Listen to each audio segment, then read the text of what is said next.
आणि आता बघा मला परत इथं एकदम छान असं टॉपिक मिळालेलं आहे की मी ह्या ब्लाऊजची शिलाई किती घ्यायला हवी होती कस्टमरकडून.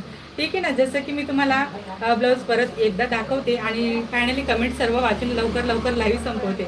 तर ह्या ब्लाऊजची शिलाई मी किती घ्यायला हवी असा प्रश्न मी तुम्हाला सर्वांना केलेला आहे. तर भरपूर मैत्रिणींनी मला कमेंटमध्ये शिलाईचे वेगवेगळे रेट असे सांगितलेले आहेत. म्हणजे आता कसं होईल की मला कस्टमर्सला दाखवायला बरं पडत असतं. तसं बघा मी आता कालच एक रील अपलोड केलेला आहे ना इंस्टावरती, मागच्या सोमवारचा लाईव्हचा आहे तो, की म्हटलं याची शिलाई आपण किती घ्यायला हवी, कारण त्यावरती मी फक्त स्लीव फॅन्सी बनवलेली होती. तर मला व्हॉट्सअपला मी स्टेटस लावलेला आहे माझ्या व्हॉट्सअपला. तर मला माझ्या कस्टमर्स जे आहेत ना त्यांचे रिप्लाय कसे आले माहिती आहे का तुम्हाला.